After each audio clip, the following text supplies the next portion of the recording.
Well, what's up, folks? It is episode 113, and we are Championship Sunday. It is here. Along with Championship Sunday, for a lot of people who believe that TB12 was done, well, we'll get into that as well, because there have been phone calls, both from TB12 and his dad, both stating that it was not true that he had retired. But we'll get into that a little bit later on.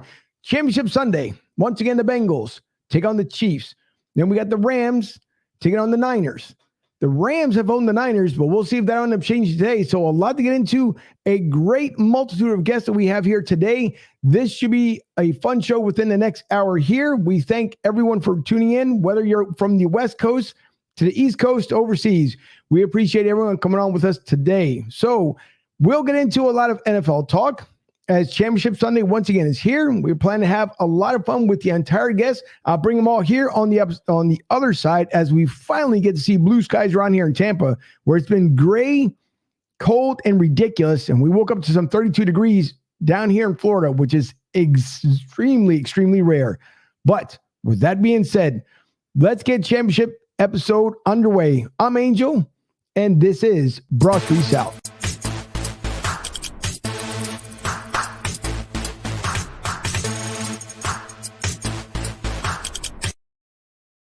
Not necessarily coming from the frozen tundra, but he might be coming from the frozen city of Philadelphia. It is my co-host, the Godfather, Mike Fuji.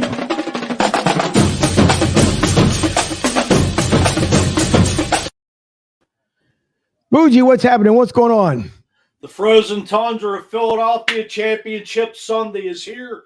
We got an action-packed show for everybody, all four teams. Let's get down to business. Hopefully it'll be a fabulous football Sunday like it was with all the dramatics last week. How are you, Angel? It's freezing up here in Philly. Yeah, well, as I just stated, we have woken up to 32 degrees down here, which is beyond rare. As I'm looking out the studio window, and it's the first time, yesterday actually, the first time we've had 2 days in a row of absolute blue skies down here. And I know it doesn't compare to being back home in Philly, but the weather feels like being back home, because yesterday we had 36-mile-an-hour winds, and it was ridiculously cold down here. And I rarely ever, if anything, say that. But hey, it is what it is. It's the winter time. The good thing is, by the end of the week, we'll be back up in the 80s, and that's a great thing. We'll be in the 50s by Wednesday, Thursday. So you figure, that Canadian air coming down here, and then, mild temperatures, which you don't know how to dress up here. Well, it's because it's been absolute crazy weather, but it's all right, though. It can be worse. I will say that much, but you were spared the massive snowfall, unlike New England, where they end up getting hammered. So thankfully for the Philly market and the Philly area, Jersey sure got hammered, but I know up in New England got to be a lot worse. So we'll find out by our guest here, the plethora of guests that we have today, how bad it is in their area. On top of that, along with obviously here Game Day Sunday. So to bring in, first of all, number one, from over on Steel City Renegades, on with us this past week. He is back. It's Chipper Nennerdahl. Chipper, how are you, sir? Guys, how the hell are you? Good. How you doing? Thanks for coming back on. Angel, no offense, but you waking up to 32 degrees. I can't help but not cry for you, since I woke up to 5 degrees this morning, man. Well, listen, it's unusual for down here. I haven't had this kind of cold weather being back home, but it's okay though. I'll take it. It's not bad, so I'll take it. So if I cry a little bit, it's okay. It's not so a big you actually deal, had to wake up and put on long pants, huh? No, I still got the shorts on, and that'll never happen. But it's all right though. And to add, also from the Steel City Renegades, we have Dave Wallencheck, the one they love to hate. Man, how about that one? You broke that one differently, huh? Can you hear me there, Dave? I did. Can you guys hear me? Sure can. Good. How you doing, Dave? What is up? How's everybody doing today on this fine Sunday evening here in Northeast Ohio? I know it's cold. What's up, Chipper? How you doing? Fuji, what's up? Angel, what's up? Yeah. This cold, but let's get down to football, baby. Right. Oh, yeah. Ain't got many more Sundays like this. Sure don't. Absolutely let's savor it. Let's savor it and enjoy the taste of it. And then to add also to the mix from the Steel City Renegades, a producer, executive producer, by the way, for Steel City Renegades, it's Lee, Mike Fuji, and Money. What's up, Lee? How are you? What's up? I guess I'll be Mike Fuji and Money for one more Sunday. Exactly. Just take to the Super Bowl Sunday. Yeah, exactly. So come Super Bowl, everybody be back here again. And introduce some more fellas here. Let me come over here to this side because there's many screens here to work. You're going to run out of screen space here shortly. I know. Listen, it's the way it works, unfortunately. Well, that's the beauty of StreamYard. You can have up to 9 guests at a time. Exactly. So we're just making a big... 10. Well, yeah, it is 10, and you got 2 in the standby window, but it's okay, though. Either way, it's a big party. But hailing from the Rams Showcase, Sheriff Joe Bags, you guys can follow him just like we do here on the show at Sheriff Joe Bags on Twitter. And with that being said, it is the man himself, the Sheriff. Joe, how are you? I'm feeling absolutely incredible. The Rams are still playing right now. This beats the crap out of knowing where we'd be picking in the top 10 like we used to experience. So I'm just happy to be here. It's a beautiful day for some football. That it definitely is. Welcome, Joe. So this is one Sunday where we can't shoot the sheriff? Yeah, yeah. That's exactly it. But I want to bring back here the other screen so you guys can see our next guest here.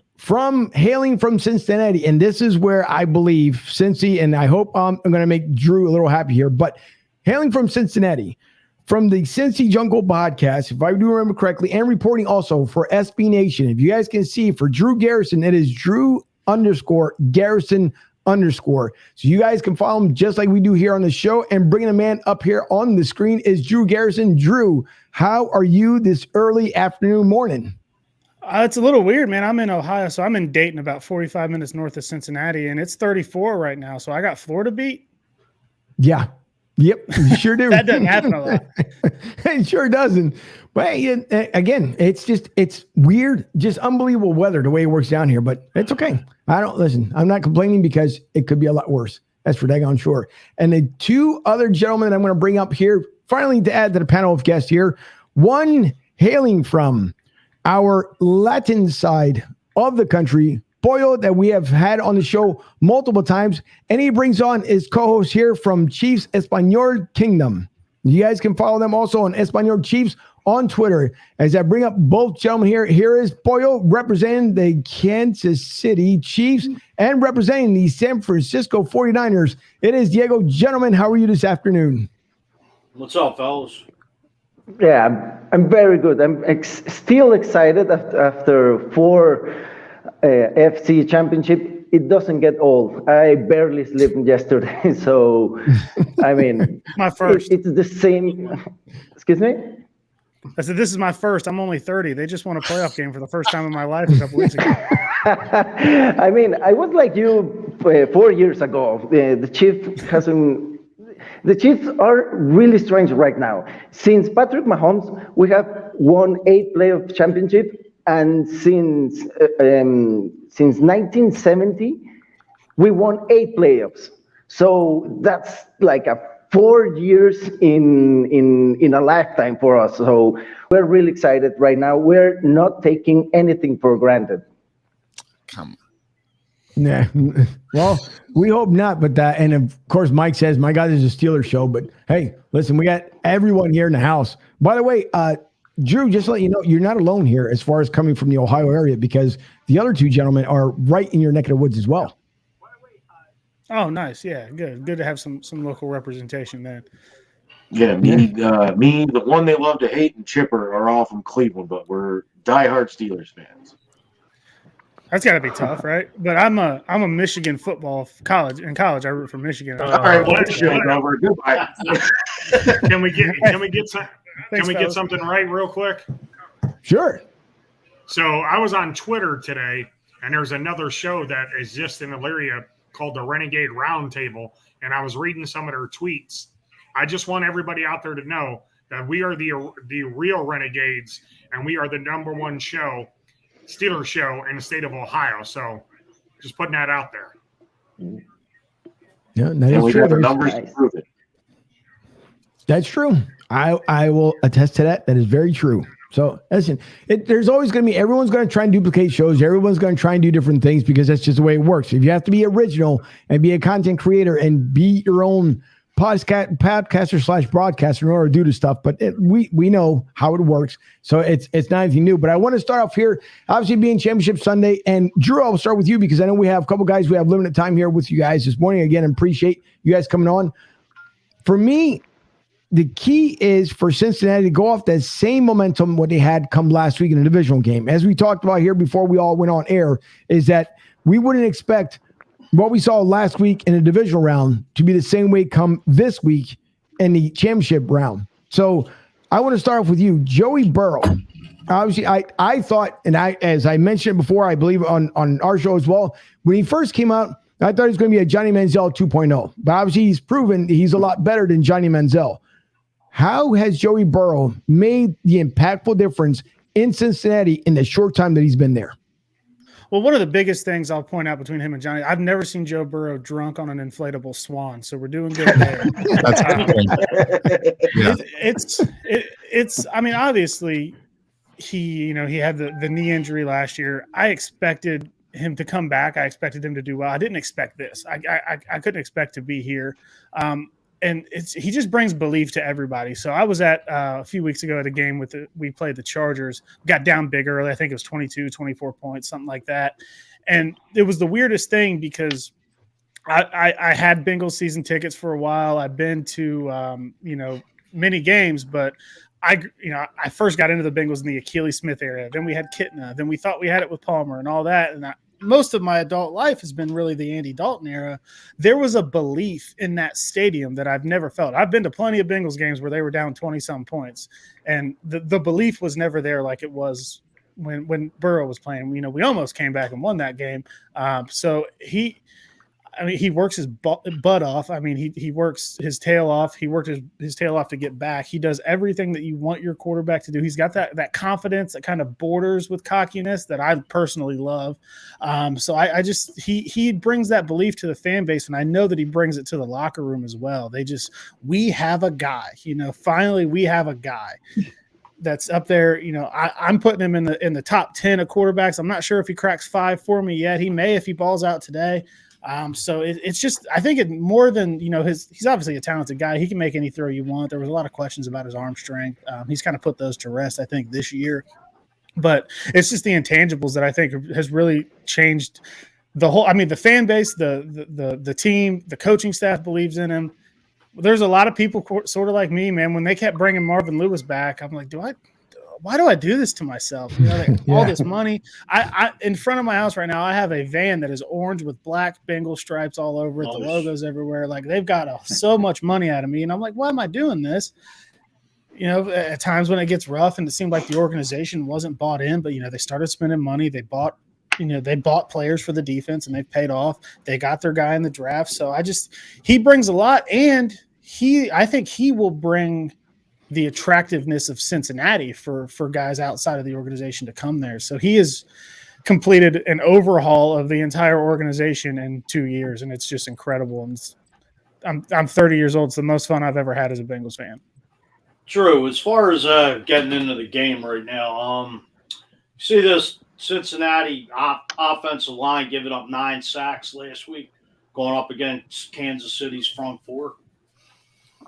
Yeah, that was they gave up 4 the last time that they played when they beat the Chiefs in week 17. So they've got to clean that up. Obviously, it's a talent issue. I think a lot of it is just the players aren't good enough, and that's my offseason wish list is to go all in with free agency and get any proven lineman out there. Right. But Burrow's going to have to play a clean game. 19 points isn't going to get it done against the Chiefs.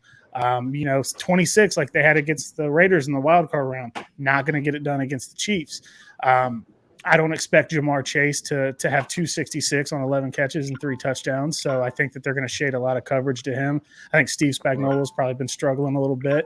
So I'm looking for a big game out of Tyler Boyd or T. Higgins today.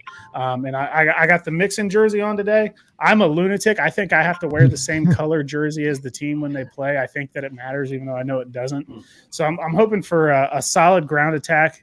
If you look back to the Week 17 matchup against the Chiefs, they only scored 3 points in the second half. They only had 3 drives. So we were able to control the clock, keep the ball out of Mahomes' hands. And I think that's one of the keys today is sustainable, long drives. I know we've got the big play, big score ability, and that's fun when you need it. But I would like sustained drives, keep Tyreek Hill, keep Travis Kelce, keep Pat Mahomes on the sidelines. So that's what I'm looking for. I'm looking for Joe Mixon to kind of carry the load today, move the change, run the clock, and just keep those dudes on the sidelines and coats. But it's going to be about 48 degrees out there, I think, in Kansas City today. So I think it's going to be a good weather game for both sides, man. They can both let it fly. Listen, you talk about, them keeping Patrick Mahomes and Kelce on the side. They have other weapons like Tyreek Hill. They have that running back McKinnon that they got from Minnesota. He's ranked in the top 5 on EPA over the last couple of weeks. He's been having some good games with the Chiefs and whatnot. You're absolutely right. They got to get to Patrick and get to him fast and knock him down about 5 or 6 times and not let him beat Patrick Mahomes that he has been over the last playoffs. But the Chiefs are hot right now. I mean, and not to toot my own horn, I know I'm going to bring this up again, but I picked Cincinnati to win a division at the beginning of the season. I think it's going to be them in San Francisco in the Super Bowl. That's my pick for the Super Bowl. I don't think Kansas City can has anything for Jamar Chase. I think Chase is a real deal. And Angel, I'm kind of asking why you compare Joe Burrow to Johnny Manziel. Like, that's a far comparison. I was a Manziel fan when he came out of Texas A&M, and Burrow is way better than Johnny football.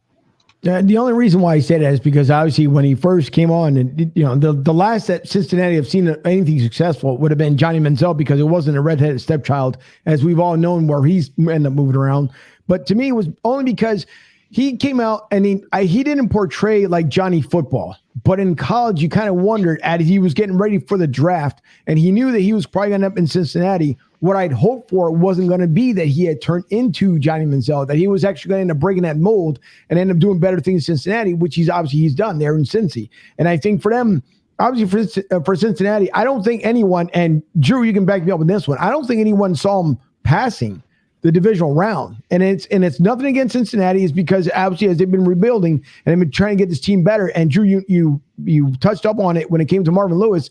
We've seen the disappointment so many years coming out of the Bengals that finally they were able to make that turn. So now that they're at the AFC Championship game, yes, he's much better than Manziel would have ever been. And obviously, I think even 10 times better than Andy Dalton would have ever been for Cincinnati. So that's the only reason why I had made the comparison early on as far as for them. But you're talking about 2 complete different individuals when it comes to that. So listen, I'm happy that Cincinnati's there. It's nice to see this Final Four a little more of a mix-up. Obviously, with the Chiefs being there now for the 4th time again, it's almost like the Buffalo Bills. They came up short last year in Florida, right? The first time they won at Miami, second time they lost there in Tampa Bay. So we're going to see, because KC in the beginning of the year, boy, and I'll turn this one over to you. The beginning of the year, we saw that it was a rough start for KC. And it looked like all this baggage that he had at the end of the Super Bowl run last year was going to pick up on it. And you were with us earlier on this year where we talked about just about the same thing. And it's amazing how much of a turnaround that Kansas City has done up to this point. We saw what Patrick Mahomes was able to do, but at the same time, too, we saw that both teams went back and forth and extremely a lot last week, including all the teams that were involved on divisional weekend. But Patrick Mahomes seems to be playing as of the way Patrick Mahomes normally plays. Andy Reid, once again, is able to pull it together to get these guys over to the AFC Championship round. So today, being Patrick Mahomes, being healthy, at least the healthiest he's been all season long, what do we expect out of Patrick Mahomes today? I mean, the turnaround of the season is incredible. Everybody was playing two safeties high. They were trying to make Patrick Mahomes take desperate decisions, and he was doing that. He had a turnover ratio really big, really bad, and he was having problems with his new offensive line. His new line is really good, but it's really heavy, and he was used to dropping back like it's normally a 7-step. Mahomes has like 10, 11 steps normally. And the left and the right tackle weren't used to that. So he was creating a lot of problems for the offense. I was actually talking to Diego and telling him, right now, the problem is Patrick Mahomes. It's not the offensive line. It's not the running backs. It's not the wide receiver. It's Patrick Mahomes. But later in the year, you saw Mahomes and Andy Reid going a little bit more patience. Like the last game, yes, they threw for 370 yards, but with 0 passes above of 20 yards. That's incredible for Mahomes. I mean, 370 yards, you were used to watching Mahomes throw the deep ball that he's really good doing it. But now he's just taking checkdowns, taking what the defense is giving you. Sometimes you throw a heel crossing down the field, and Mahomes is really good at watching the defense in man cover and then taking off, running the ball. He had 68 yards running the ball. He's taking what the defense is giving you. Okay, that's the difference of Patrick Mahomes in the first. I think it was seven games that he was playing horrible. Actually, he played a couple of games really bad that the defense won this game for us against the Packers, against the Giants. We were struggling against the Giants. I mean, that's really awful. But right now, they're really hot. They scored 42 points against the number 1 defense in the NFL. That's actually the most points scored against the number 1 defense in the history of playoffs. So, I mean, I know the Bengals are not these 2 defenses, the Steelers and the Bills defense. But the thing that the Bengals has is a really powerful offense that makes a little bit of trouble for us, for the offense, because you have to score every time. That's the same pressure for the Bengals offense, and that's the same pressure for the Chiefs offense. You have to go and score. You saw in the last game against the Bengals in Week 17, the clock management from the Bengals was awesome. They led 0 seconds to Patrick Mahomes. They actually went for it in 4th and 1 twice, but you were like, what the hell are you doing? You're in the 1 yard line with, I don't know, it was like 20 seconds, something like that. Yeah. And you were like, man, it's incredible. You have to score the field goal to win the game. Just score it. We saw last week that 13 seconds is just enough. So you have in the other side a really talented offense and a really talented coach, and that's what scares me, because the pressure for Mahomes is going to be up there again. I want to see Mahomes be patient again. I want to see Andy Reid be aggressive in 4th and 1, 4th and 2, just like the other teams are playing us. And if we play turnover-free game again, just like the other 2 playoff games, I think we can come up with a really, really hard game, but a W in this game. To the turnover point, real quick, it's actually funny you brought that up because I was thinking about that. In the first matchup in Week 17, the Bengals dropped 2 interceptions. Eli Apple dropped one, and I think Mike Hilton dropped another. I cannot tell you how many times in watching football, because I watch all the football games. You know, I don't just watch the Bengals. I watch everybody. I love it. I can't tell you how many times I've seen Patrick Mahomes or the Chiefs, you know, throw a pass that should be intercepted, that gets dropped or whatever, and then they go on to score a touchdown. It seems like it happens almost every time there's a near pick, somebody drops it, they go on to score. If the Bengals get those opportunities today, they have to come down with the ball. They're working with a +4 turnover margin this postseason, so that's been in their favor. But you had, and like you mentioned, teams going forward on 4th and 1, 4th and 2. When you're going up against Hardman, Pringle, Tyreek Hill, Travis Kelce, Pat Mahomes, Clyde Edwards-Helaire, you know, when that happens, you have to make teams pay for their mistakes. So you have to take that 4th and 1 chance and convert it to extend your drive, because you have to put the points up. So I think it's going to be an interesting chess match between Zach Taylor and Andy Reid today is managing those situations. Okay, if I'm at the opponent's, 45-yard line, and I don't think I can hit the kick, do I go for it here because I need to get points out of this? So I think that's going to be a really fun thing to watch as we kind of go through this. And I totally agree with Paulo about how the first 5-6 weeks of the season went, and then give credit to Patrick Mahomes and Andy Reid for the way that the offense adjusted accordingly. I mean, beginning of the season, they were kind of sticking with looking for the long ball and whatnot, and then they decided to change their attitude and go with the shorter passes and the medium passes rather than always looking for the deep ball. So yeah, congrats to Patrick Mahomes and the Chiefs offense for adjusting accordingly. It's telling you what, it's been an incredible ride, and I'm ready to watch a game action just between Drew and Pollo going back and forth here. But listen, it's going to be exciting to see because Cincy definitely deserves to be there. That fan base definitely deserves to be there because we've seen that brown bag pass around from Cincy to Cleveland now to Jacksonville. I mean, it's going around all over the place. As Lee likes to talk about him as AEW, and I say that's where everyone goes to retire and die. Unfortunately, the NFL is in Jacksonville until they get the right head coach in there and start figuring out how to right that ship. And I still think anyways that they're going to end up in London because London has been the home for the Jaguars since they've been playing overseas football. So to me, I think Jacksonville will be the first team to make their way overseas and go to London, but I guess we'll wait and see until after this COVID stuff ends up being over before the NFL decides to do what they want to do. So I want to switch over now to the NFC side. And Sheriff, I'll start off with you first. The Rams obviously have been there before, came up short. Rams are looking to now do what Tampa Bay did last year, is to host, obviously, which they are. They're going to host the Super Bowl there at SoFi Stadium, which seems to be absolutely phenomenal when you can see on TV. I haven't been out there yet, so I haven't had the opportunity to go out there. But from what it looks like on TV, it looks awesome. But the Rams could be now the second team back-to-back to represent their team in their home state and their home city. We've seen what this team have done before. We've also seen them fall flat when not needed, which should have been an easy win.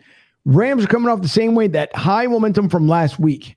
So coming to you as far as on the Rams side, the expectations for this team is obviously really high for the Rams to win, but the 49ers have been, like I said, Green Bay to Dallas has been their daddy. So can they make that turnaround from the Niners? Because this is going to be a hard-fought match come today.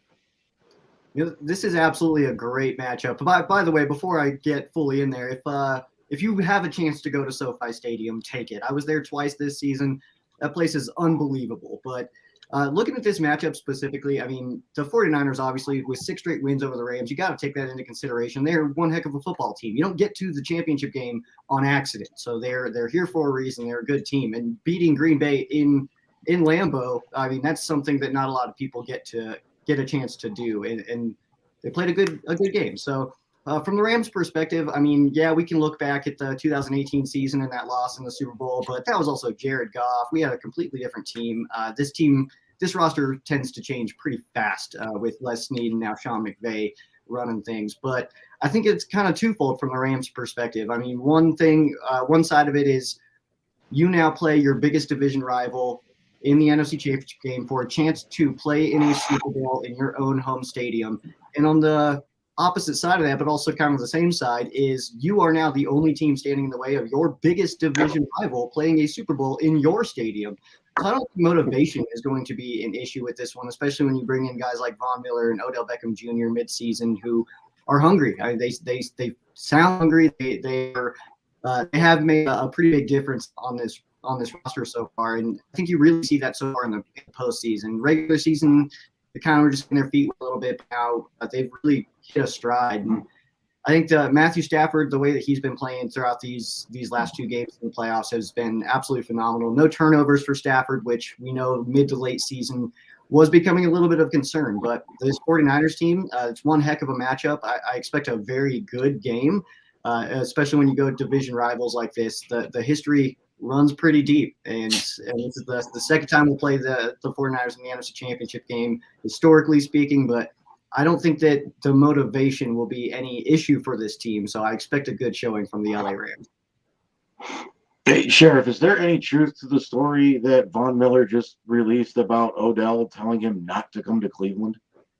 You know what? That wouldn't surprise me at all. I of course, can't confirm certain comments that were made years ago, especially when 2 players that are currently Rams were not Rams. I don't know what those conversations were like, but I would say that that's probably pretty realistic. I don't think Odell liked it out in Cleveland. So it makes sense that those comments would have been said. Odell was telling guys. No, go ahead. I mean, how excited are you guys to have OBJ on this team? I mean, he's obviously excelled since he left this dumpster fire of an organization that we have here in this city. So I mean, how excited are Rams fans to have OBJ on that team? I think there was a lot of caution when the signing first was announced of people saying like, oh, I don't know, like the word is he's a locker room cancer. But I kept saying that, I think that the Rams culture was just too strong for OBJ to destroy. So having him come in, I was excited about it right away. I mean, obviously, we all know he's extremely talented. And when he's got a good organization around him, supporting him, we saw it when Coughlin was in New York with him. That was a well-run organization at the time with somebody like Coughlin, who is a grown-up of sorts. So Odell was thriving in that. And then after Coughlin left, and then, of course, in Cleveland's run organization, I think they're headed in the right direction, but that's a story for another time. But he kind of struggled there. And so I think that him coming to the Rams and not needing to be the star, I think is a big part of it. Because in Cleveland, he was the star. He was the biggest name. But you come to Los Angeles, now there's Jalen Ramsey, Aaron Donald, Von Miller recently added, Matthew Stafford, big names, and Robert Woods, Cooper Kupp, like names that also hold that weight, and he's not required to be that number one guy who gets all of the attention. It's kind of spread a little bit more even, and I think that he thrives in that environment. But losing Robert Woods helped him out a lot. I don't know if it helps or hurts, really. I mean, we know that it helped out OBJ a lot. I don't know if I agree with that, because I think that OBJ would have, if Robert Woods was still in, I think that OBJ would have taken over a Van Jefferson role than anything. So I don't know if losing Robert Woods was a benefit to anybody in the Los Angeles in that building there. Now, before I go over to Diego, I want to ask you, Sheriff, if you think by any chance, before even the game gets played here, Von Miller, do you believe that in his mind right now, he's thinking that he will come back to the Rams come next year, maybe try and get at least an extension for 2 more years? Or is it one of those things that he believes he'll end up shopping around? And let's just say for all things, all purposes, they don't make it. We hope that they obviously win like every other team today. But let's just say they don't win the NFC Championship game. Does he come back to LA next year? I believe Von Miller and Odell Beckham Jr. both return to the Los Angeles Rams. We have a lot of dead cap that falls off of our books this offseason with a lot of the moves that we've made in the past with, Jared Goff, Brandon Cooks, Todd Gurley. A bunch of those guys are now coming off of our books. So we will have the money for those guys. And I do think that both of them will come back. Von Miller, though, specifically, I think that both of them. They do also frequent Los Angeles. Odell's had a house there for a while. Von Miller used to spend his summers out there anyway. So I do think that it's something that will happen, that Von Miller just will probably wrap up his career as a Ram. All right. Now, Diego, who's been patiently waiting. Diego, thank you so much for waiting, sir. But San Fran, right? Here we go again. San Fran Rams, which we know this should probably end up being one of the better matchups of the weekend, that you would think if Cincy and KC wasn't there.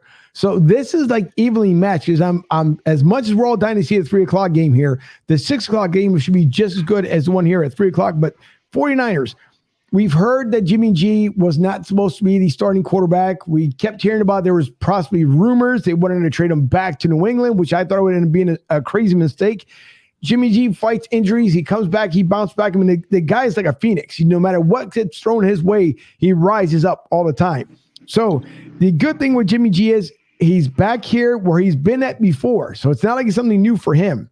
He's back here again for the NFC Championship game, and a possibility to make it back to the Super Bowl. So I don't want to go as far as advancing past the NFC Championship game, but how much has Jimmy G done to make sure that not only obviously the head coach being prepared, but for him being prepared, and for all the naysayers that didn't believe in Jimmy Garoppolo at all this season to prove them wrong, because here they are now at the NFC Championship game. It amazes me how people are still throwing things at Jimmy G. It's just out of this world that people are not believing in him. But first of all, I wouldn't call SoFi Stadium the home of the Rams just yet, at least for this game. I don't think that's a true statement. If you go to the Super Bowl, then you can talk about we're at home or whatever. But for this game, I don't believe you can call it your home, because we've seen the swarm of red shirts on the audience. So it's going to happen again today. And talking about Jimmy G, Guys, I believe I cracked the code. I know what's going on here, and I know why San Francisco 49ers are fighting for the NFC Championship. You remember that movie, Batman Begins, when Bruce Wayne falls in the pit, and then his father comes down and says, why do we fall? So we can learn how to pick ourselves up.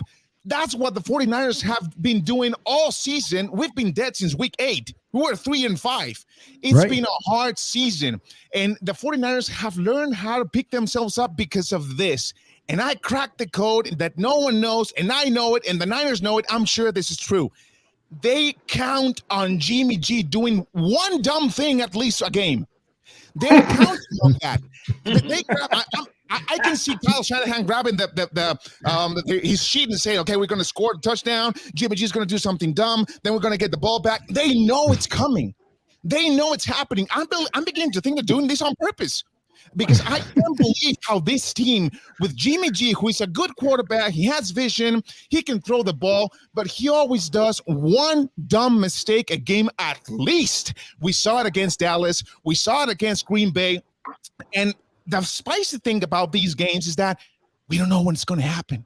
We don't know if it's going to be in the first quarter, if it's going to be something that's not going to have any consequences or a devastating mistake, but we don't know when it's coming. But they know it's coming. They know he's going to make a mistake at least once. So the other team is going to say, all right, we picked up Jimmy G. All right, the momentum is on us. No, my friend, because we were counting on that. We knew it's scripted in our game plan that the 49ers are going to mess up at least once, and then we're going to pick ourselves up again. So I believe this is the reason why the Niners are here.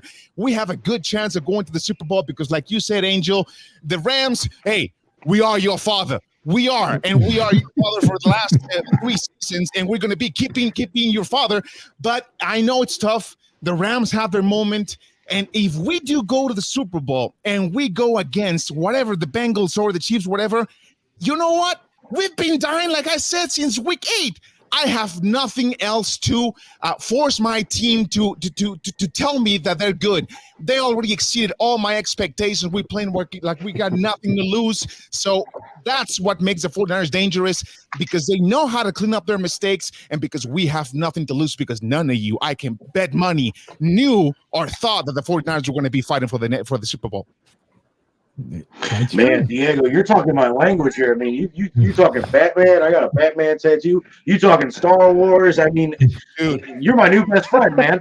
Dude, I didn't even know that the 49ers were going to be here, and I have a tattoo on my ankle of the 49ers. I had no idea they were going to be here. So we have nothing to lose. We're already dead. So my friend Joe Bags, I understand everything that you said, but there's nothing more dangerous. And here comes another movie. Any Given Sunday, Al Pacino says, is the guy who's willing to die, who's going to go for that extra inch. And the 49ers, like I said, they've been dying since the week 8. So we are willing to die. If we die, we'll come back next year. We'll come back stronger. There's win-win for me, guys. Win-win for the 49ers. So, Diego, if the 49ers do lose this game to the Rams, do you think Jimmy G stays in San Fran, or do you think, because I mean, obviously the team I root for, we need a quarterback. Yeah, and I know we would love to have a Jimmy G type quarterback. I mean, there's even talk of Mitch Trubisky, Aaron Rodgers, all the names that are being thrown around for every team that needs a quarterback. But I mean, obviously the Steelers, are looking for one as well. Do you think there's any chance that Jimmy G does take free agency, or maybe even a trade to try to go to one of these other teams that are in desperate need? I think I'm alone in this. I don't want Jimmy G to go. I like him. He gets things done. I mean, there's no way of you saying that Jimmy G is not a good quarterback. He's here again. I don't think he should leave. I think Trey Lance is young. He has a great arm, great potential. He has some good legs, but I don't think Jimmy G should leave. I want him for at least one season, or maybe change Jimmy G. Maybe Aaron Rodgers comes to the Niners for one last season. I don't know. But we need someone to keep teaching this kid how to not be scared. Have you seen Trey Lance's face when he goes on the huddle? He's just like, oh, my God, someone's going to kill me right now. I can't handle this. And the guy has talent. So someone needs to keep teaching this kid, along with Kyle Shanahan, how to play NFL football. And I want Jimmy G to stay one more season. If not, then I see a little bit of rebuild for the next couple of years. But the 49ers, with that defense, they're going to be back a couple of years more. Believe me. Yeah, I kind of compared Jimmy G to that dog that nobody really wants, but he does something enough just to warm your heart to keep him. You know, you keep kicking his dog to the curb, and nobody really wants him, but he does something that you love him enough to keep him or keep picking him up. So Jimmy G, I'd compare him to get that kind of a dog. And he has a beautiful smile, guys. He does. They gave up so much to get Trey Lance, though. You would think he's going to play sooner than later. You don't give up picks like that for a guy in today's day and age to sit him for 2 years. Most teams don't even sit him one. So I feel like with all that they gave up to move up to get Trey Lance, I think this is the writing on the wall for Jimmy G unless he wins the Super Bowl. Exactly.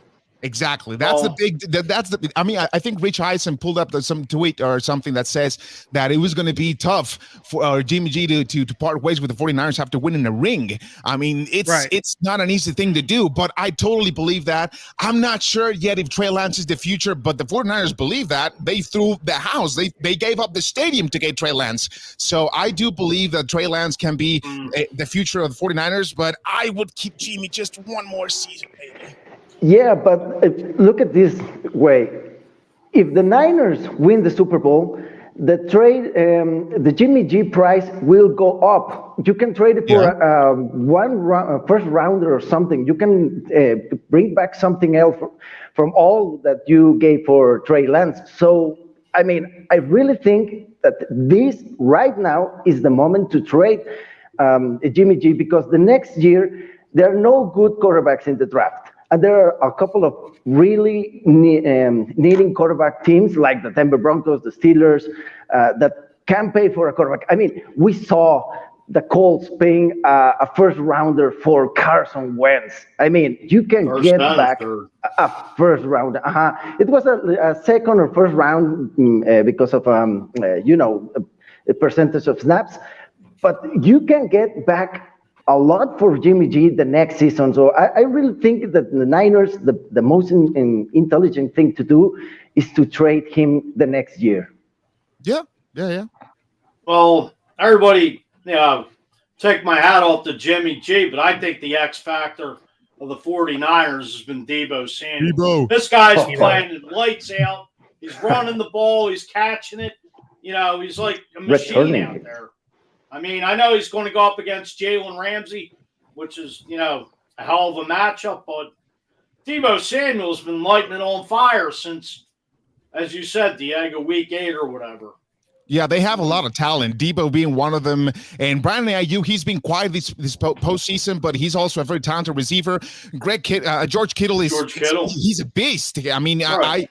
I alongside with Kelsey, one of the best tight ends in the league. So they do have a lot of talent, and the frontal defense is just out of this world. If you keep Nick Bosa healthy and Fred Warner and all of those backers that are coming back, if you keep this defense healthy, they are one of the best defenses in football. So like I said, guys, for me, honestly, personally, I mean, it's a win-win. I don't want anything more for you guys. Of course I want the ring, but you already gave me way more than I thought. So I think that's the feeling that I have right now. It's just I'm going to enjoy the game, not like I enjoyed the Super Bowl against Kansas, which I hated because it really hurt me that I'm not going to be hurt in this team in this season, because I knew that the 49ers were just here because of something weird happened, and I explained to you why they are counting on Jimmy G messing up. They know it. They have scripted in their playbook. Well, Diego, as far as going in today, Trent Williams is a game time decision. Yeah. Now, the backup to Trent Williams, that's a whole different story. I mean, with Aaron Donald right in the mix of there. I mean, does the backup behind Trent Williams? I mean, does that make? I mean, is there a lot of depth at all, or no?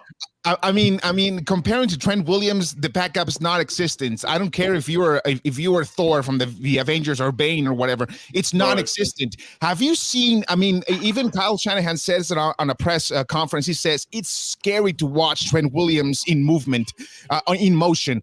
It's just, you see this guy who's huge running and trying to clear way for the running back. It's just, he's the best graded player in all NFL. So I do believe this is going to be a key theme about the 49ers keep movement in this game. So hopefully Trent Williams I don't think he's going to miss this game, even though he has a broken ankle or whatever. He's going to try the best he can do so he can be in this game and get the 49ers to the Super Bowl. I mean, Mike, go ahead, Lee. Oh, I was just going to ask Drew if he thought that he as a Bengals person had any thought whatsoever that the Bengals would even make it to this point. I know us on the Renegades in the preseason, we didn't think that the Bengals would be that much of a factor, but obviously they handily beat the Steelers twice. I think the only team that they lost to in the division was Cleveland. And, so, it's amazing to see a team that's never been here before, or at least in my lifetime. I'm 37, so I'm right there, just a few years older than Drew. So I'm just wondering how he feels as a Bengals fan to see that a lot of people think that the Bengals could pull it out against the Chiefs today and make it to the big dance. So to be completely honest with you, man, coming into this season, I looked at the schedule when it came out like I always do. I'd look at wins, losses. I thought the ceiling was 9 to 10 wins. Now, we finished the regular season with 10 wins. I didn't personally expect a playoff berth. I expected Cleveland to be a lot better. I know they had a lot of injuries and COVID. Baltimore was really beat up with injuries too, but we handedly beat the Steelers twice. We handedly beat Baltimore twice. We got drubbed by Cleveland once and then played our backups week 18 against them and lost there. So I was expecting, to be completely honest with you, I was expecting somewhere between 7 and 9 wins. I thought the ceiling was 10. I didn't think that would get you in. I thought the AFC North would send 2 teams again. But it's been a ride, man. I went to the playoff game. I had attended 5 other playoff games and never saw a victory. So I went to that, and kind of once that monkey got off your back, that relief came off my shoulders. It's like I almost felt like kind of like we're playing with house money at this point. You know what I mean? Like nobody expected us to be. They were saying we're going to be 5-12 and the worst team in the division and all this stuff. And we got here, so it kind of felt like I was playing with house money in that divisional round. I wasn't too nervous going in. I was just kind of like, you know what? We weren't even supposed to be here, man. Let's see what we got. But now that it's AFC Championship Sunday, I am a ball of nerves. I'm a wreck because I know that these Super Bowl chances only come around so often, every 30 years or so if you're in Cincinnati. So I'm really it's getting to me today. I kind of thought, if we lose today and we don't go to the Super Bowl, I'll be all right. Whatever. We did more than we were supposed to. But now that the day's here and the time has come, if it doesn't go our way, I'm going to be just completely devastated tonight. Yeah, definitely. Definitely, Cincinnati is one of, if not the surprise story in the NFL this year. It's one of the quickest turnarounds in organizational history. I mean, we had 6 wins the previous 2 years. So it's got to be one of the quickest turnarounds. I don't know the stats and numbers that go into stuff like that, but I mean, to go from, 2 wins, 4 wins to being in the AFC Championship game in the matter of, 3 seasons. I was out on Zach Taylor pretty quickly. I was go get Dayball, go get Eric Bieniemy, go get, Josh McDaniels. I was on all those guys. And one thing I'll say about Zach Taylor, his play call is still questionable to me. He makes some decisions that I don't necessarily agree with, but I'm done doubting the guy because he's gotten us here and nobody else has in my lifetime. And one thing about him, the players play for that guy. They love Zach Taylor. Like you could see it in the celebration when they beat Kansas City to win the division. They love that guy. So my Zach Taylor hate is dying down a little bit. I put it on Twitter the other day. I said, you know what? Who am I to judge it? I'm just a random dude. Do your thing, coach. It's working. So it felt like house money up until this morning. I woke up this morning just like stomach in knots, nervous. And I don't know how I'm going to handle it for 2 weeks if they do make it, because I'm going to be the same way for 2 weeks. So I'm scouting venues like near where I live to rent out to have like a giant Super Bowl party just because I may never see it again. So hopefully I have to start making those calls on Monday. I had a question for Joe real quick. You going up against the Niners, what is the psyche got to be with, are the Niners in the Rams' heads? I mean, you can only lose to a team so many times.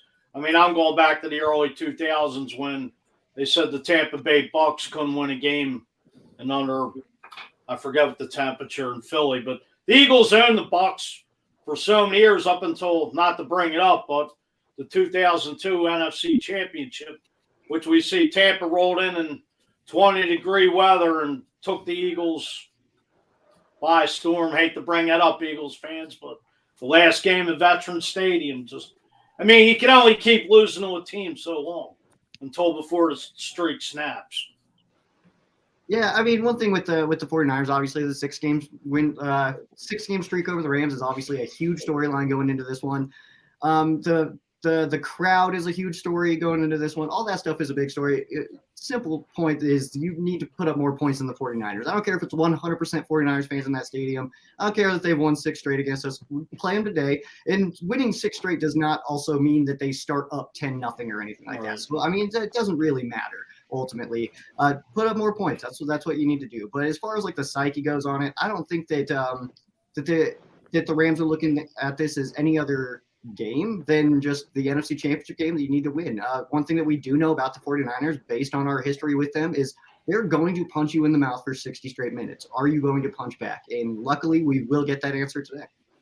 Joe, could you touch on something that came out in the media earlier this week? They were saying that Rams fans were not going to sell 49ers tickets not sell tickets to the 49er fans. Like they were trying to prevent no 49ers fans coming in the SoFi Stadium. Can you touch on that a little bit? Yeah, absolutely. So initially it came out that on the websites and stuff like that the tickets were being restricted to the Los Angeles area. That got blown up a lot, and I think that a big part of that is the 49ers fan base. They saw that and they kind of lit it up. But let's not forget that in the divisional round, the Tennessee Titans did that to the Cincinnati Bengals. They were only selling to the metro area there. I've seen it here in Denver. I had Colorado Springs friends, which is where I'm at. Colorado Springs Broncos fans who were angry that they couldn't purchase tickets for the first 24 hours because Denver restricted it to their area. So, yes, it's something that happened, but let's not pretend like that's not a normal thing. And then you also have Melissa Whitworth and Kelly Stafford. They also went in and they were actually buying tickets and just giving them away to a Rams fan. Wow. And I think that a big part of that is of course, that we don't want to see a stadium full of red, but let's also not pretend like this isn't Los Angeles. There's a bunch of different fan bases there. There are going to be teams that just blow out SoFi. San Francisco is one of those teams. The Raiders are one of those teams. The Cowboys, the Packers, we've seen it. The Steelers. These are all teams that are going to fill up SoFi when we're out. But, I mean, you've got to consider there's a gap there. There's a whole generation gap. We were gone for 21 years. It's going to take probably another 20 years until, kids are growing up and going to the games every weekend and stuff like that, that we'll actually have a real fan base there. It is what it is right now, but yeah, it's kind of interesting the way that story got blown up, considering that is something that I've seen multiple times in my watching history. Now, to add on to that real quick, I did hear on the 4-letter network, it was either Thursday or Friday, they had mentioned something about 65% of the stadium was going to be Niners fans. Damn. Yeah, that's currently the estimate, but obviously we have no idea. Like I said, it could be 100% Niners fans. Just put up more points than the 49ers, go to the Super Bowl. I don't care. That's my mentality, man. Yeah.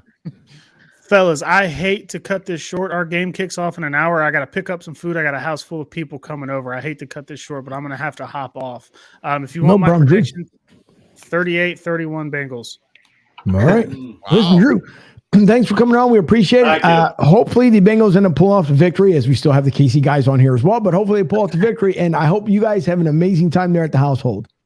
Thank you, man. It was a pleasure, guys. Thanks for coming on. See you, man.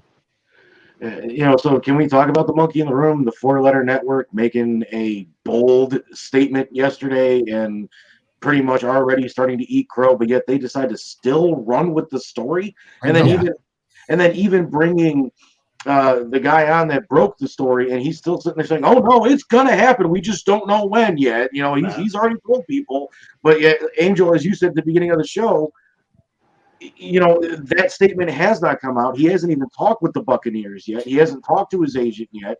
I mean, he's probably talked to Giselle because, let's face it, who wears the pants in that family? But I don't know. I mean, does ESPN recover from this?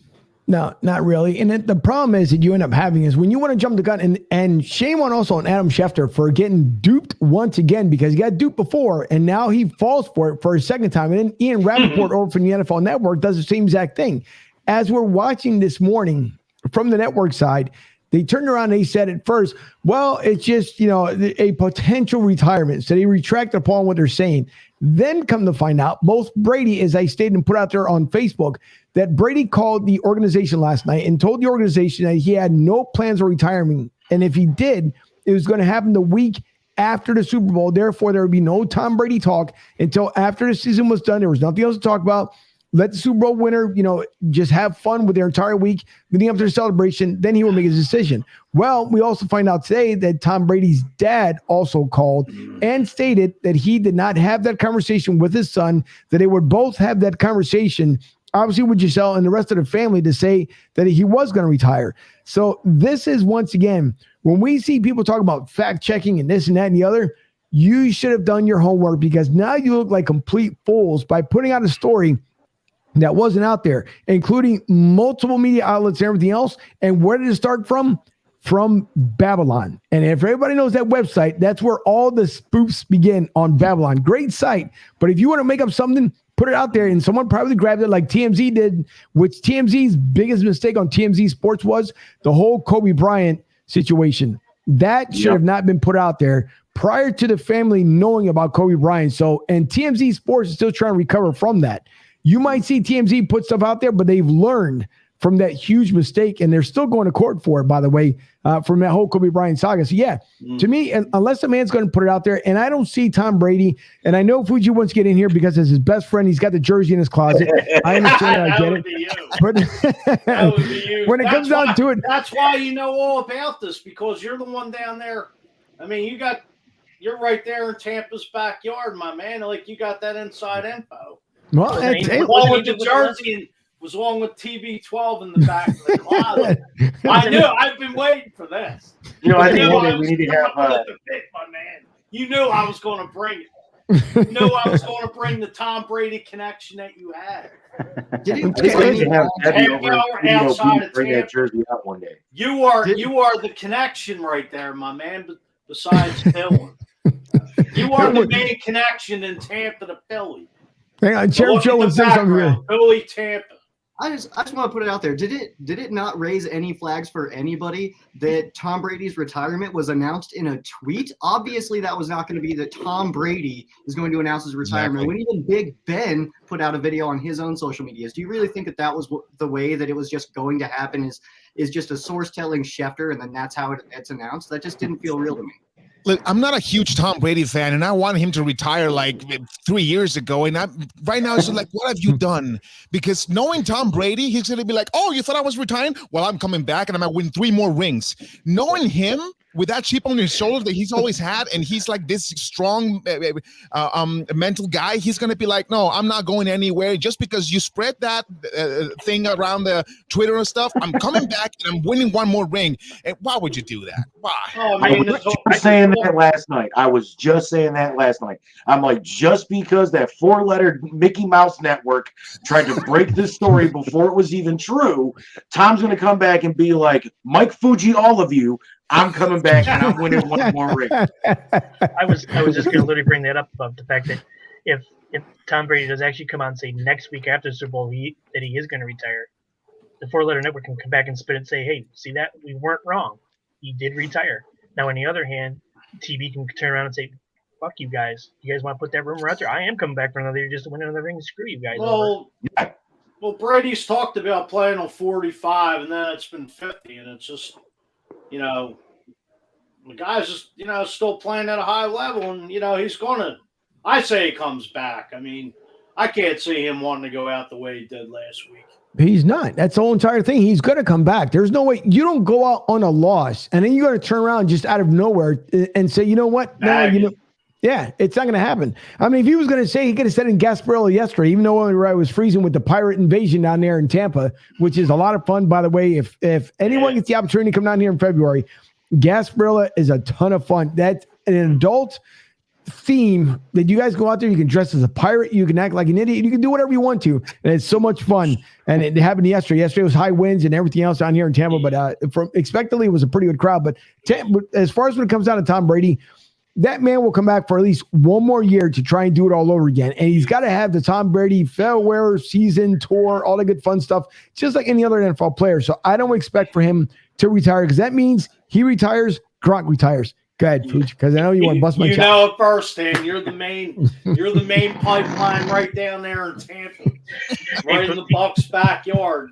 Hey, Fuji. You know you're out there, Tampa TV 12, TV 12. Hey, Fuji. Hey, Fuji, wouldn't you agree that if anybody would be able to break that story, it would be Angel, not Schefter, not Rappaport? I mean, Schefter, Ian Rappaport, the 4-letter Mickey Mouse. Yeah, crap. let's see Angel. Angel from Broad Street South to break it, not ESPN, not NFL Network. It'd be Angel. He's in the backyard there, so I mean, you got the hotline, the Broad Street South with the bath phone there, so. He has. If Tom Brady leaves, if Tom Brady leaves and then Gronk leaves, then who's going to be the big cheese in that division? That's a problem. That's a good question. New Orleans. Really? Yeah, you would have to have New Orleans at that point. Yeah, because right now, I mean, the backup quarterback that they have right now is Blaine Gabbert. Division. Yeah, it's got Blaine Gabbert, and Blaine Gabbert's not going to be the end all, the be all when it comes to Tampa Bay. So you would have to find either a veteran quarterback, or you're going to have to draft somebody else. They have their third string quarterback that they would like to mold into Tom Brady. And the problem is that the kid is scared for the most part, and sure, because it's a lot of shoes to fill when it comes out there in Tampa Bay. And they know for this, and by the way, just to let everybody know here, if it comes down to TB12. He's got a lot of information for that. He's got a lot of information right there. Man, I wish it was in the studio so that I had my NFL news soundbite that we always play behind us, man. we already know the guy's a Tampa Bay Lightning fan, and he gets all these inside sources from the Bucs. So I don't know. Did the man flip down there? I don't know. No, he hasn't flipped. It's funny, Billy, but. It's funny because every time he's on Steel City Renegades, we're always sitting there and he's just like, oh, I heard this about Tom Brady. I heard that about Tom Brady. He's our Tom Brady source, even though he's supposed to be our Eagles source. Are you like one of those ghost reporters for Tom Brady? No, not at all. It's just, it's just learning the information that you. No. Cheers. What did he have for dinner last night? I have no idea. But we probably will be going to dinner by the end of the week, so I'll let you know how that goes. He's not far from you, is he? Not that far. Yeah, not that far away. Probably a stone's throw away from you. Just about. Well, his stone, it's much bigger than my stone compared to where I live to where he lives. Yeah, that's $1 million stone. That's a big stone to throw. That's a personal issue. Or in Tom Brady's case, Lombardi Trophy throwaway. Exactly. That is true too. But hey, listen, and again, you're not going to see it in Tampa. You're not going to see it. And for the fan base down here, because when obviously Jameis Winston was trying to turn his team around, and you still had the opposing fan base. Obviously, if you're a visitor, you came down here to Raymond James Stadium, it was 80% visitors, 20% Tampa Bay Buck fans. Now, Tom decides to retire, it will go back to the way it was before. 20% Bucks fans, 80% visitor fans, because it's just the way it works down here in Tampa. Unfortunately, down in Florida, the college world down here gets bigger domination than anything else, whether it's the NFL, whether it's MLB, you name it, because Miami, Lord knows, the Miami Marlins is not turning heads whatsoever. If anything, it's always a dumpster fire down here in Miami, continues to be. And the Tampa Bay Rays are still trying to figure out what they're going to do, whether they're going to get a brand new stadium, whether they're going to share a stadium, because it was already nixed. That MLB said, by the way, you're not becoming the X-Rays. You're not going to Montreal and staying in Tampa Bay. So that's been a done deal. So now they're hoping to move over to Ybor City to do kind of an outdoor venue and an indoor venue. So there's a lot going on down here in Miami or in Tampa. Now, will I call it Tampa Bay anymore? Probably not, because the only ones that are going to be defending anything right now at this point is Tampa Bay Lightning. So you got the lay of the land, the layout of the land down there in the Tampa sports scene, don't you? Yeah, well, listen, someone's got to do it, because Lord knows the local news media down here barely reports anything whatsoever, and they're here, including the network that's supposed to be the ones for the Bucks. So that goes to show you how many people don't do their homework as far as down here. Hey guys, I hate to jump in here, but I do have to get going. I do appreciate you guys so much for having me. I just want to jump in one thing though, real fast on this Tom Brady thing. What better person to replace Tom Brady in Tampa Bay than the one guy that he was afraid about in New England, Jimmy Garoppolo? Yeah, that's true. What better replacement? Come on now. Hey guys, thank you so much for having me. I do appreciate it. Thank you. Appreciate you Joe. Thanks for coming on. Yeah, I have to leave also. I'm going to my parents, so kind of nervous right now. We have to prepare everything. Really pleased to be here. No problem, Pollo. Muchas gracias. Como siempre, muchas gracias, muchacho. No, hombre, de nada, Ángel. Un saludo a todos. Great show. Thank you for having me, and go Chiefs. Go Chiefs. All right. And then there were the San Fran. Now, see how everyone exited out here? Guess who's left? San Fran. So that's what. Right. So who tells you you're going to win today? Totally. I mean, I'm still here. The 49ers are still here. I'm not going anywhere. I mean, the Steelers are still here, but we got bumped out in the wild card round. So San Fran, Tampa, and Pittsburgh. Cleveland. And the Eagles. I forgot myself. According to Sean here, says Miami attempted to acquire the 2020 number 1 overall selection from the Bengals and was willing to give up all 3 of its first-round picks that year and more. Sources told Ian Rappaport of the NFL Network, Dolphins owner Stephen Ross was among those pushing hardest for the trade, but Cincinnati reportedly had no interest and quickly shut down talks, according to Rappaport. And, of course, now we see the difference for Joe Burrow because Joe Burrow ended up being the talk of the town and now has got them a game away from getting to the Super Bowl. So, good job there by Sean. Sean, great friend of the show here, and we like to go back and forth a whole lot as well on Facebook. But thank you, Sean, for that little info. But hey, listen, again, we know these matchups are going to be quite incredible coming up here today. I would expect, almost the same of last week. That divisional round, if it showed us the divisional round last week, what we saw and what we're planning on seeing today on Championship Sunday. If it had come in, and it's a shame that Joe didn't get an opportunity, but I'm pretty sure he ended up picking the Rams here for the win. I like to go around here before we end up ending the show and talking about our sponsors, starting with Diego. Diego, I would love to know not only just obviously for the San Fran game, but who you believe will end up winning on the AFC side, then the NFC side. I always get mad with Pollo because he's always so humble with the Chiefs. It's just like, oh, we're struggling. No, you're not. I mean, Patrick Mahomes is a beast.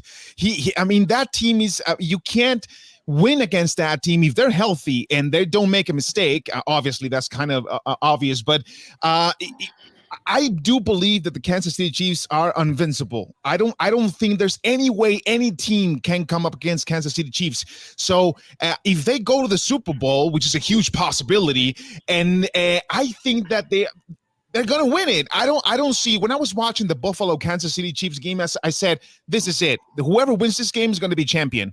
This is too much. The level that these two games are playing is just out of this world.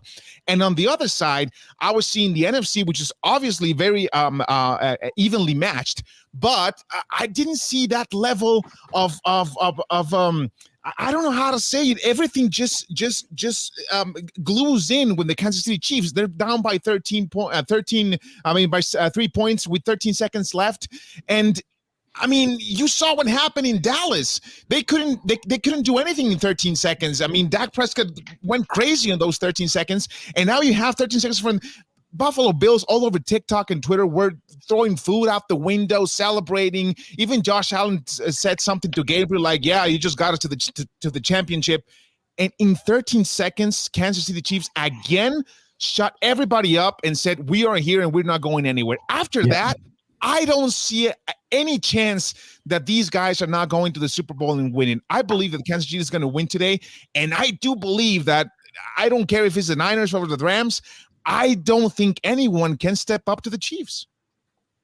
I don't think so either. I could be wrong, but we would like to see. I would like to see Cincinnati just because it would be a different pace. Yeah. If you're a fan, a different pace as far as seeing someone different in there that we've seen in many years at this point.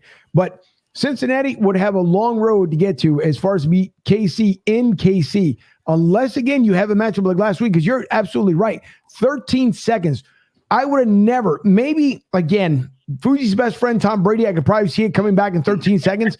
But as far as when it comes down to Cincinnati, or KC, I didn't even expect for that to happen. So that was a crazy matchup, but that would be absolutely fantastic to see. But now getting down between the Rams and the 49ers. Again, we know who's daddy. And for San Fran to be able to shut it down in LA today and then to go back. So not only let's again, hypothetically, let's say they beat them today, then they get to show them that they're going to be representing the LA team out there in LA from San Fran and possibly taking it all. So I'd like to get your take as far as when you get to the Rams and San Francisco. Yeah, I know. And let's not forget, I mean, sometimes stats are not that, I mean, they're great and they're like fun facts, but the last 18 Super Bowls had Tom Brady or Ben Roethlisberger or Peyton Manning or the 49ers. Last 18 Super Bowls had one of those things. So, and now none of them are left, only the 49ers. So maybe we keep that streak going with going to the Super Bowl. And I do believe the 49ers can win it all. If they win this game, I'm jumping the gun a little bit, but if they win this game, if they go against the Cincinnati Bengals, I think that the Chiefs are like kryptonite for the 49ers. I mean, they're scared a little bit, and I don't see the Niners winning the whole thing unless they meet the Kansas City Chiefs. I mean, the Cincinnati Bengals in the Super Bowl. Yeah, I think so. So I would, again, it should be a great game coming up here within about an hour and, well, less than that, about 45 minutes or so. So I want to make sure everybody gets home and does what they have to do to make sure to get prepared. So your final score, Diego, when it comes between the Rams and the 49ers. The 49ers are going to win it 27-21. All right. Interesting enough. And for Lee, I get, again, both scores from the AFC side and the NFC side. Who you believe, first of all, in the AFC, who ends up winning that one? You know, I mean, it's hard to disagree with Diego. I mean, he's even got my wife's maiden name as his last name, even though it's spelled differently.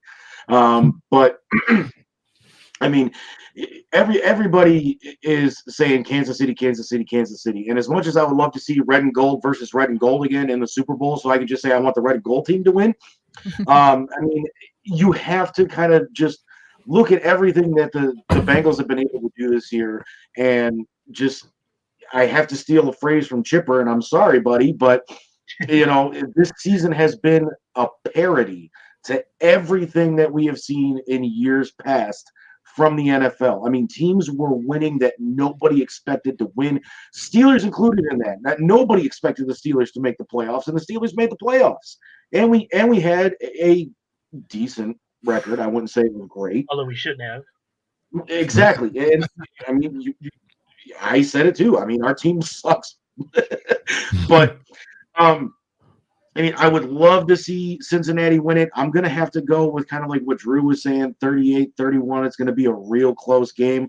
I'm going to pick the Chiefs over the Bengals, but if the Bengals win, you know, congratulations. We get to see a new team in the Super Bowl. You know, with the 49ers and the Rams game, you know, I have to go with the 49ers on this one. History, it has proven that the 49ers own the Rams, like Diego has said. You know, so, I mean, I think that one's going to be a close game, too. I think the score is going to be a little bit less. I'm going to say maybe 32-27, 32-26, somewhere around there. All right. Chipper? I've got the Chiefs and Bengals probably as like a shootout, like the Chiefs and Bills was. Both quarterbacks are going to throw the ball a lot. It's just a matter of which quarterback do you stop. And the only way that I see the Bengals winning this game is if Burrow gets sacked less than 5 times. Yeah, I see that at this point. I see the Chiefs winning it. I'm going to go 37-28, something like that. But again, I'm not going to be surprised if the Bengals do win. I mean, the Bengals have been on a ride ever since they got into the playoffs, so you know that's not going to surprise me if they do win. And thank God Dave left so that we don't have to hear him keep saying, "I called it, I called it."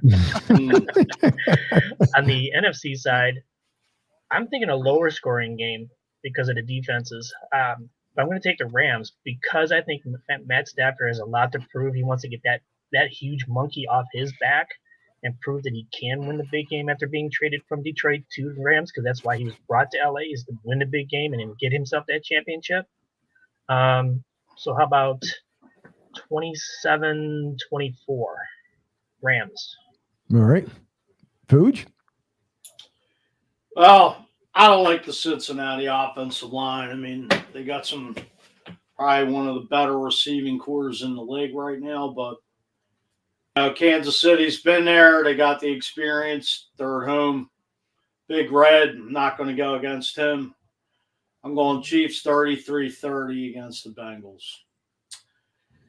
Now, as far as the Rams and the Niners, I'd like to see the Rams, but the Niners have been the hottest team in the NFL. I predicted them to beat Dallas.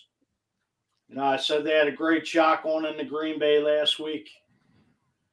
I'm going to go. I think it's going to be a close game, but I would say 49ers 27, Rams 23. All right. For me, when it comes down to the NFC side, I'll start off there. I think San Fran, Sean McVay, great coach. I just don't believe, because Odell Beckham, as much as he wants to be the super diva, if the throws don't go the way they're supposed to for the Rams, I think this is where Rams are going to fall short, because I think Jimmy G has, before the Super Bowl game, has an outstanding game this week out there in LA and SoFi Field. So for me, I think the Rams take this one 35-21, where it's a hot start for the Rams, but they come up dead in the second half.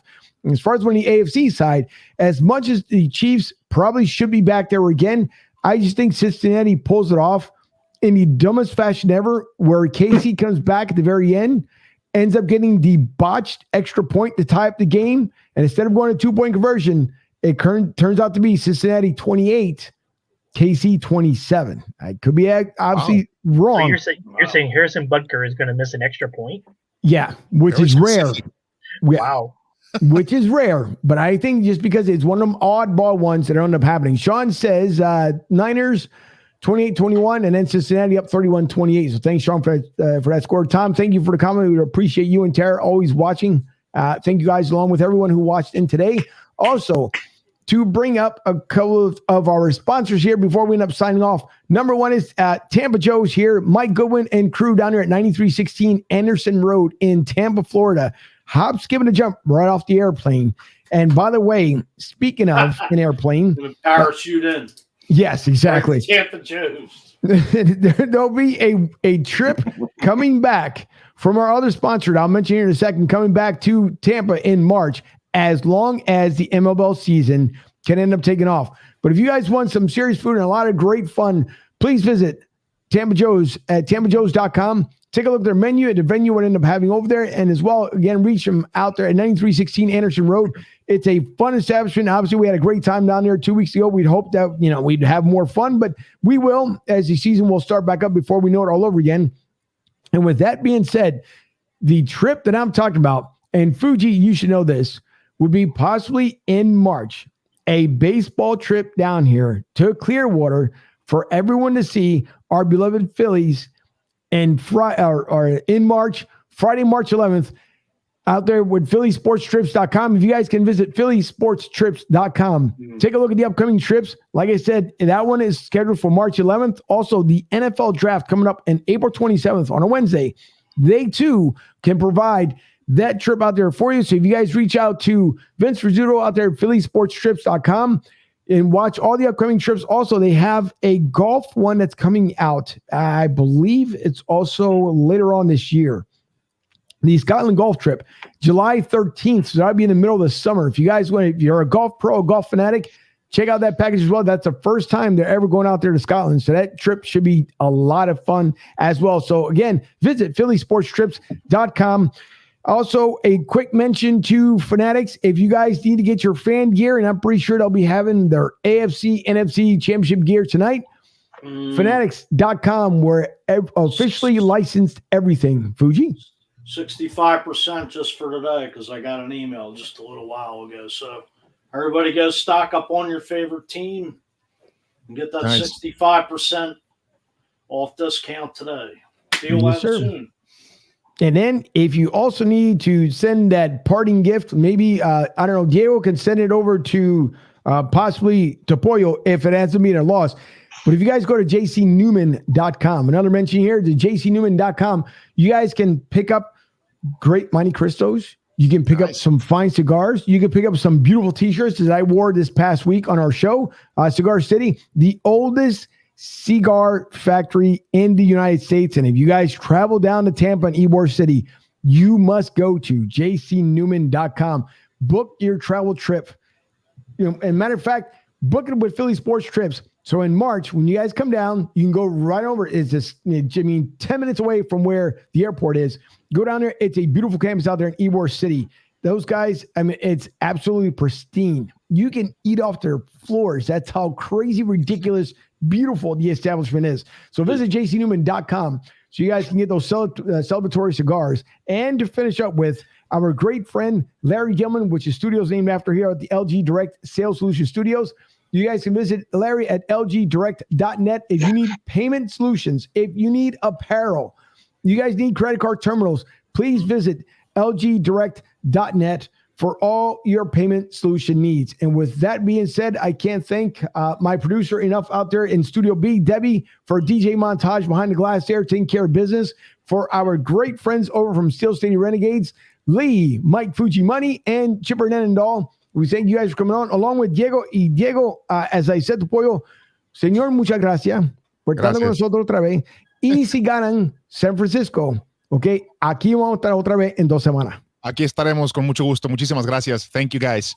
No problem. Thank you for coming on, Diego. Thanks. Yeah. What he said. Thanks, Chipper. Thanks, guys. Pleasure as always. Not a problem. As I told Diego, I said he's a rock star and a superstar, and that we'll see him here come next week in 2 weeks when Sam Brandon will win it all. So let's everyone else. We hope you all enjoy the game today. Let me take away this banner here real quick. But we hope that everyone enjoys the game today. Let's see who comes out winning, obviously on the opposite side. We'll talk about it on Tuesday. We'll be back on Tuesday night at 8 o'clock. So we'll discuss both games coming up then at 8 p.m. on Tuesday, and then back again in 2 weeks for Super Bowl Sunday. So we'll see you guys this week, Tuesday and Thursday of this week. Until then, enjoy the game. Everyone be safe and make sure you take care of one another. We'll see you come next week. Good.